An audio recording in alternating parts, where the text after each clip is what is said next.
Labą dieną. Iš tikrųjų labai gera būti šiandien čia, matyti tiek daug veidų šioje salėje, taip pat žinau, kad ir daug esate už ekrano. Tai labai džiugu, kad pasirenkate šį puikų renginį, praplėsti savo žinias, pagilinti, paplatinti ir pasidalinti su savo artimaisiais. Taip pat labai sveikinu ryšių reguliavimo tarnybą, suorganizavus tokį puikų renginį ir pakvietus iš tikrųjų gausybę įvairių sričių ekspertų.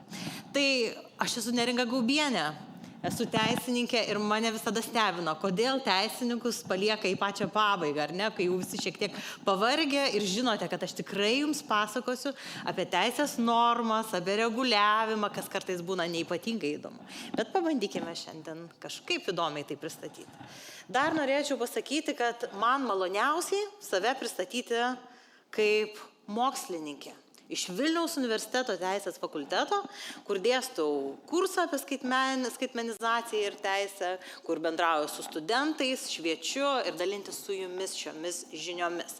Bet kartu padedu ir verslams, ir viešajam sektoriuje susigaudyti šiame sudėtingame reguliavimo pasaulyje, juk dirbtinis intelektas atsirado visai neseniai, jo veikimas iki galo visiems dar irgi nėra suprantamas, o dabar jau turime Europos Sąjungoje ir kartu pas mus dirbtinio intelekto reguliavimą, teisės aktą.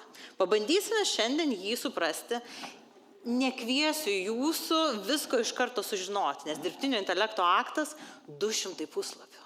Nepaprastas kūrinys, ar ne? Ne vien tik tai yra suprantamos nuostatos, bet kartu ir daug techninių reikalavimų, kuriuos reikėtų išmanyti. Bet pabandykime sužinoti. Ir žinot, visai kas man netikėtai buvau pripažinta ir influencerė. Žinot kaip, daliniesi daug informacijos, o kažkas pastebi, kažkas skaito ir sako, va, antra vieta, IT ir tech įtakingiausių moterų Lietuvoje. Tai gal kažką ir išmatau. Tai tuo norėčiau su jumis ir šiandien pasidalinti.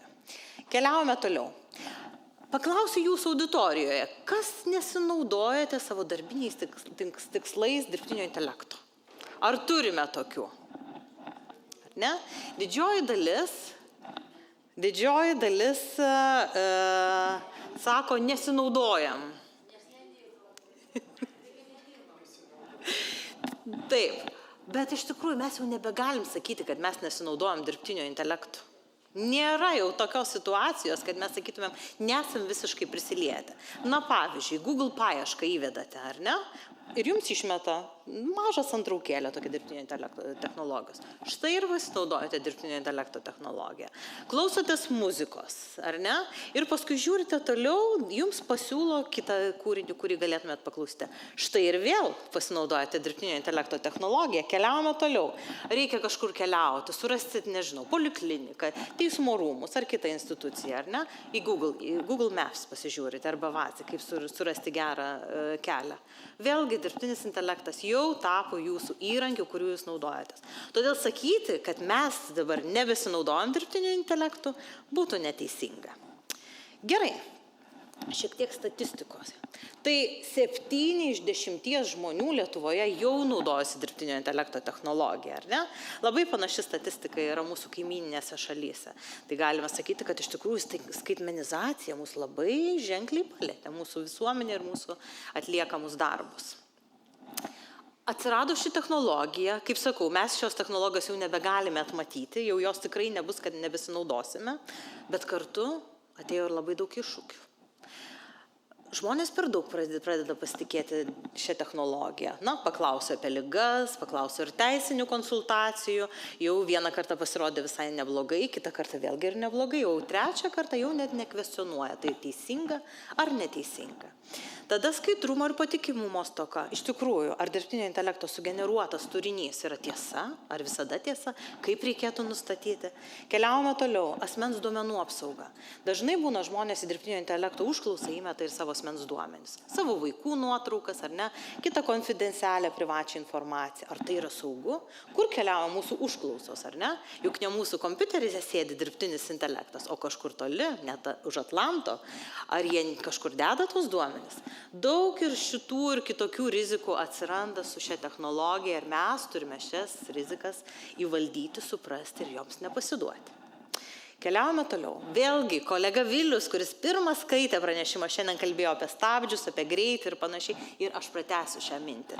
Tai dirbtinio intelekto technologija, jeigu mes ją naudotumėm taip kaip be jokių gairių, be jokių įstatymų, be nieko, būtų įvažiavimas be saugos diržo, be stabdžių, be greičio matuoklio. Įsivaizduokite, ar tokioje situacijoje jūs rinktumėtės magistralėje važiuoti 130 km per valandą greičiu? Vargu, aš nesiryščiau. Todėl buvo priimti įstatymai, kurie nustatė, kad vis dėlto mums reikia ir greičio matuoklių, ir saugos diržų, ir kitų reikalavimų atitinkančių. Taip ir su dirbtinio intelekto technologija. Kadangi rizikų daug, tai mums reikia tų stabdžių kažkokiu, ar ne? Reikia saugos diržo, kad mus kažkiek tai apsaugotų. Štai ir turime dirbtinio intelekto aktą. Trumpai norėčiau parodyti. Kaip teisininkai ir neparodys kažkokią tai teisės aktą. Štai. Taip atrodo jis vizualiai. Tai yra pirmosios ES išleistos taisyklės, kurios galioja ir jums, ir Italijoje gyvenančiams žmonėms, ir Ispanijoje, Vokietijoje, Prancūzijoje, visoje ES vienodoje. Ir nurodo mums taisyklės, kad privalomos visiems, kurie naudoja dirbtinį intelektą savo veikloje, kur galime pažeisti ir kitų žmonių teises, kur gali ir mūsų teises pažeisti, kad jaustumėme saugiai, turime žinoti tam tikras šios technologijos naudojimo taisyklės. Tai parengiau nedidelį tokį faktų rinkinį, kas yra svarbiausia, nes kaip ir sakiau, pats aktas yra 200 puslapių, sudėtinga teisinė technologinė kalba, ar ne, reikėtų jį visą išanalizuoti, bet kas mums svarbiausia yra bandžiau sudėti vieną skaidrę. Tai šiuo aktu siekiame balanso, kad iš tikrųjų apsaugoti žmogaus teises yra labai svarbu, bet kartu, kad nesustabdytumėm inovacijų. Nes galima viską sureguliuoti, galima uždrausti, galima pasakyti ne, dirbtinio intelekto technologijos nebus ES ir tada mes prarasime daug galimybių. Bet kartu galima pasakyti ir taip. Yra vietos, kur reikėtų mums saugiau elgtis. Yra dalykų, ko neturėtumėm daryti su dirbtinio intelekto technologija. Kaip pavyzdžiui, kelti savo privačių duomenų, vaikų nuotraukus, geriau nekelti ir panašiai. Bet galime naudotis ten, kur yra visiškai saugu. Pavyzdžiui, gaminate maistą, ar ne, ir turite pomidorą, kiaušinį ir miltų.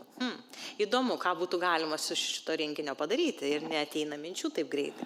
Galime šitaip, arba važiuojate į kelionę, norite pamatyti paveikslus, norite juos apžiūrėti, nueinate į muziejų, nusifotografuojate paveikslą, įmetate į dirbtinio intelekto technologiją, prašau papasakoti apie šį paveikslą ir sudėlioti visą maršrutą, ką aš galėčiau apie jį pamatyti. Galimybių yra daug ir jūs, ką galėtumėte padaryti saugiai, tai išanalizuoti visas šias galimybės, bet kartu žinoti visas rizikas. Tai ES tam tikras technologijas uždraudžia ES. Pavyzdžiui, jau tikrai nebus taip, kad mes einame gatve, yra filmavimo kameros su biometrinė identifikacija ir identifikuoja, ar ne, eina Neringa Gaubienė, susiję su visais registrais, kūno svoris, ūgis ir toks, ar ne, dirba ten ir kad viską apie mus žino. Tai jau to ES neleidžia.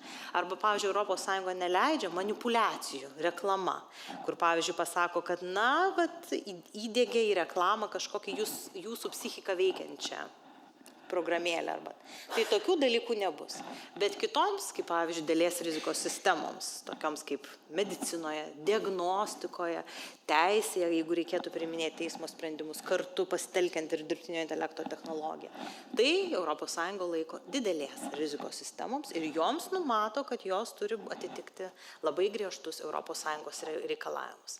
Taigi, mes kaip ir šiek tiek su tais saugos diržais susitvarkėm, jau turim tam tikrą reguliavimą, kur jeigu nueiname į parduotuvę ir pirksime žaislą vaikui su dirbtinio intelekto technologija ir jisai turės specialų žymėjimą, galėsime būti kažkiek tai saugus, kad jis yra patikrintas ir jeigu cirkuliuoja ES, jis yra, mums tinkamas. Tai šiek tiek prie kibernetinio saugumo, nes vis dėlto visa sesija apie kibernetinį saugumą, tai dirbtinis intelektas kibernetinėme saugume yra tiek teigiamas gali būti vertinamas, tiek ir neigiamas. Su šia technologija greičiau galima aptikti įvairias grėsmės, suvaldyti šias grėsmės galime, o kartu ir kurti šias technologijas gerokai greičiau. Na, kaip ir, pavyzdžiui, ir balso, ar ne? Įrašo balsą ir paskambina kažkam su įrašytų balsu ir, na, prašo išpirkos. Taigi, kaip ir peilis, aš sakau, kaip mes teisėje mokėmės, kad peilis irgi dvi ašmenės. Vienas galite atsipjauti duonos, o kitas galima ir nužudyti žmogų. Tai kaip mes tą technologiją naudosime, čia yra ir didžiausias klausimas.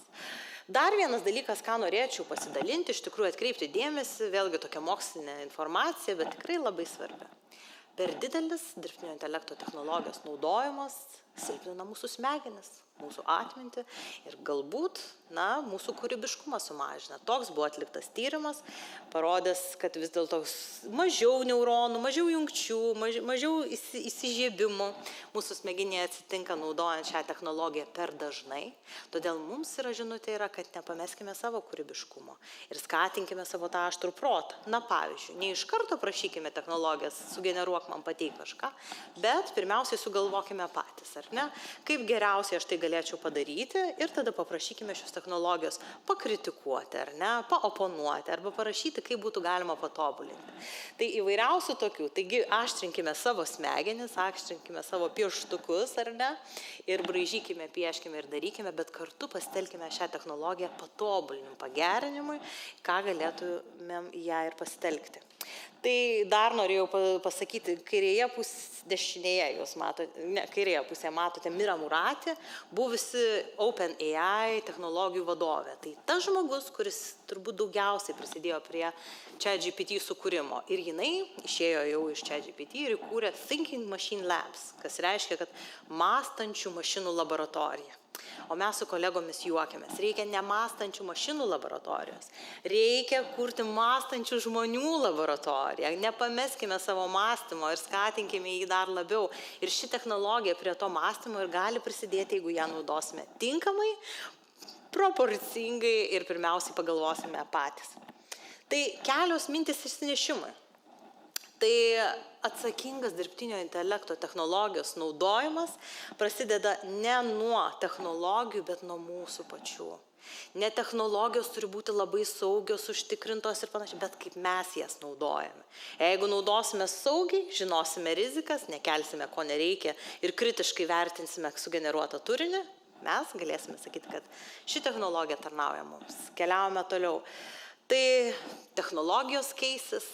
Dar ką noriu pasakyti, dirbtinio intelekto akte, kuris yra jau neseniai pristačiau, nėra dirbtinio intelekto technologijos apibrėžimo. Įstatymų leidėjas supranta, kad mes dar negalime sakyti, kad stop, mes žinome, kas yra dirbtinis intelektas. Jis vystysis, kažkaip keisis ir jau kai žinosime, galėsime jį aprašyti. O kol kas mes esame tokia tranzitinėme periode, kad mes vis dar kažką naujo sužinom apie šią technologiją, kažkaip ją naujai pritaikome, todėl technologijos keisis, kibernetinės atakos tobulės, atakuotojai tobulės ar ne, bet dirbtinio intelekto raštingumas, tai mokėjimas naudoti šią technologiją atsakingai, saugiai, patikimai, yra mūsų įrankis apsisaugoti nuo šių grėsmių. Ir dirbtinis intelektas be reguliavimo yra ne inovacijų skatinimas, o rizikos.